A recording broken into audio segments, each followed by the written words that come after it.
Essa semana retomei uma leitura que fiz na época da graduação. Trata-se do livro A Invenção da África, do filósofo congolês Valentin Yves Mudimbi. Como não encontrei nenhuma resenha aqui no YouTube e também há poucos publicados escritos na internet, resolvi trazer uma resenha aqui da obra no canal, porque a considero extremamente relevante para a gente não só pensar a filosofia africana, mas também questões e problemáticas a respeito da produção de conhecimento em países que foram colonizados pelos europeus, como o Brasil. Ou seja, o trabalho de Mudimbi entraria facilmente na seção de estudos pós-coloniais, cuja preocupação é discutir formas de conhecimento dependentes de uma matriz eurocêntrica e que por vezes utilizam categorias e visões de mundo não só colonialistas, mas até mesmo racistas.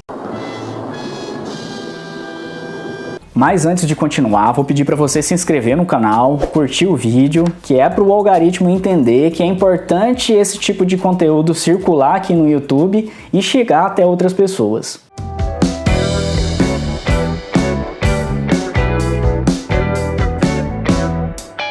Nascido em 1941 no antigo Congo belga, atual República Democrática do Congo, o filósofo Valentin Mudimbi atualmente é professor de estudos literários na Universidade de Duke, autor de um punhado de livros, como O Outro Lado do Reino, uma introdução à crítica das linguagens na loucura, de 1973, e O Odor do Pai, um ensaio sobre os limites da ciência e da vida na África Negra, de 1982. Sua obra mais importante é, sem dúvida, A Invenção da África, Gnose, Filosofia e Ordem do Conhecimento, publicada em 1988. Há duas traduções dela para o português, uma de 2013 pela editora Munlenga, uma editora angolana, e mais recentemente uma de 2019 pela editora Vozes, editora brasileira. Mas vamos ao que trata especificamente o livro. Através de um instrumental conceitual e analítico que remete à obra de Michel Foucault, como Arqueologia do Discurso, Condições de Possibilidade e Episteme, Mudimbi faz um apanhado geral dos discursos de missionários, antropólogos e demais intelectuais, europeus ou africanos, que tornaram possível uma invenção da África. Isto é, segundo a tese Foucaultiana, não há essência sobre um objeto do conhecimento. O próprio objeto é produzido por práticas discursivas investidas de verdade, pois ligadas ao mesmo tempo a instituições de poder e a regimes epistêmicos. Desta maneira, o saber possui uma estreita conexão com o poder. Exemplificando, não existe uma África essencial, que sempre estava lá, apenas esperando ser descrita e explicada. A África é um continente bastante extenso e variado, plural, múltiplo de povos, culturas, línguas, acontecimentos, relevos, vegetações, enfim. A imagem que temos da África como algo mais ou menos coeso e homogêneo, a própria ideia de África como um todo organizado e de africanos identificados entre si é uma invenção.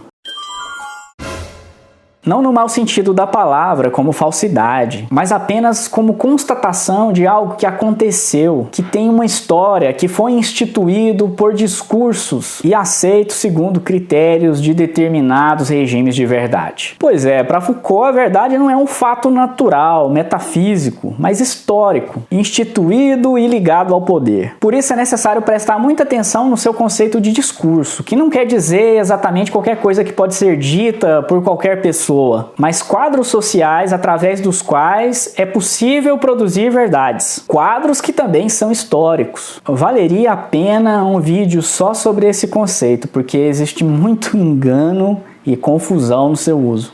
É verdade.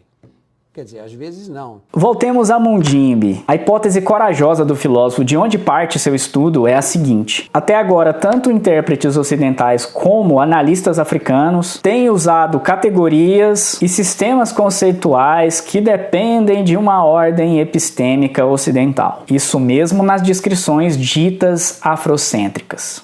Sabia não? Os sistemas tradicionais de pensamento africano e as visões de mundo das sociedades africanas têm sido avaliadas e explicadas a partir de critérios, de regras e de modelos de racionalidade não africana. independentemente se o intelectual seja africano ou ocidental. E isso representaria um grande desafio para os estudos africanos. Até que ponto as suas práticas não dependeriam de uma episteme ocidental? Enfim, seria possível utilizar uma renovação da noção de tradição tão evocada como marco de autoridade para definir o que é autenticamente africano, mesmo após e no processo de uma intensa dispersão e transformação das culturas africanas?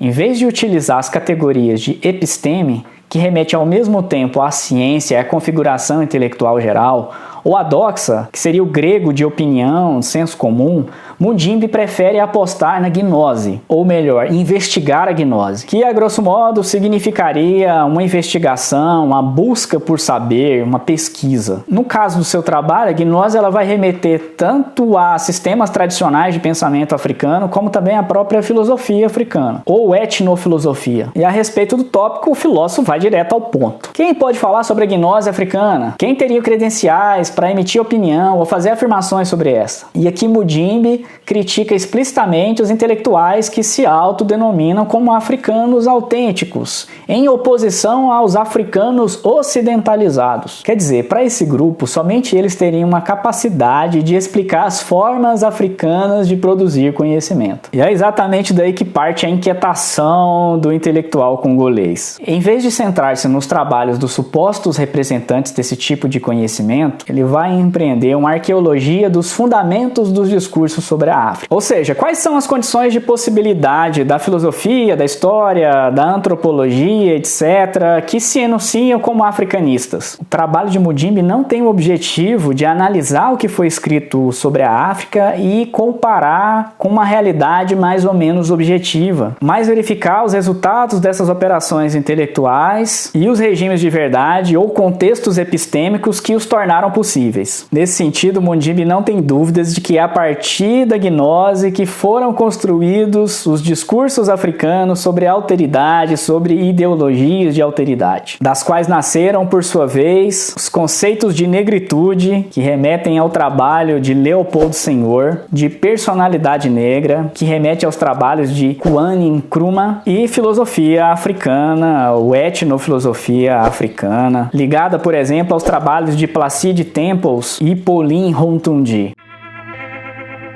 O livro se divide em 5 capítulos, mais introdução e conclusão. O capítulo 1, intitulado Discurso do Poder e Conhecimento da Alteridade, é sem dúvidas o mais interessante deles, porque é a base para os demais, e é onde Mundimbe começa a abordar os discursos sobre o período colonial da África, que vai aí do final do século XIX até meados do século XX. Ele vai perceber que, independentemente da abordagem, se por exemplo é uma teoria marxista ou se é a teoria da periferia, o regime epistêmico desses discursos vai conduzir a uma estrutura colonizadora responsável por produzir sociedades, culturas e seres humanos marginais. Isto é, vai se afirmar que a África se tornou um território ultramarino, reorganizado e submetido ao modelo ocidental. Assim como o cientista social peruano Aníbal Quijano, Mundimbe registra que o colonialismo não trata apenas de exploração de ambientes físicos, mas também de introdução invasiva de formas específicas de compreender a realidade, de colonialidade do saber ou discurso do poder. Assim, da estrutura colonizadora emergiu um sistema explicativo que opera através de dicotomias, oposições paradigmáticas, tradicional ou moderno, oral ou escrito, agrário ou industrializado, economia de subsistência ou economia de alta produção. Por óbvio, no discurso europeu, a África ficava do lado negativo da oposição, ou, a partir da colonização, numa região intermediária, na marginalidade, carente de fatores para progredir. Ao mesmo tempo, a África é um outro, tudo aquilo que não se é, e por isso uma chave explicativa para definir a identidade do mesmo, do padrão, do europeu. Mundimbe demonstra que esse regime epistêmico está intimamente ligado com as classificações hierarquizantes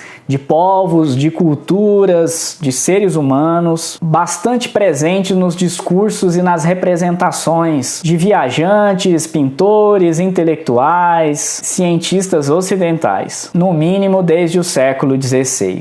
Uma certa formação discursiva preenchida de um etnocentrismo epistemológico que nos alcançaria até os dias atuais. Um exemplo, o antropólogo francês Marcel Grolle, nos anos 30, descreveu como um povo africano, os Dogon, que ficam ali mais ou menos entre o Mali e Burkina Faso, possuíam um conhecimento altamente sofisticado de astronomia. Além de saberem que a Terra girava em torno do próprio eixo e em torno do Sol, ao relacionarem os astros a uma mitologia local, os Dogon calcularam em anos o movimento elíptico da estrela Sirius B e a sua formação metálica, de um metal, aliás, que não existe na Terra. Sirius B, uma estrela anã branca, quase invisível, foi a primeira desse tipo a ser descoberta pela astrofísica moderna no ano de 1862. Ela é companheira de Sirius A, esta sim, grande, a estrela mais brilhante vista a olho nu em céu escuro. Acontece que o antropólogo Carl Sagan foi, nos anos 70, verificar a validade da cosmologia Dogon. Inicialmente, Sagan ficou bastante surpreso com a sabedoria dessa galera, que sabia que Júpiter possuía 4 satélites e Saturno um anel.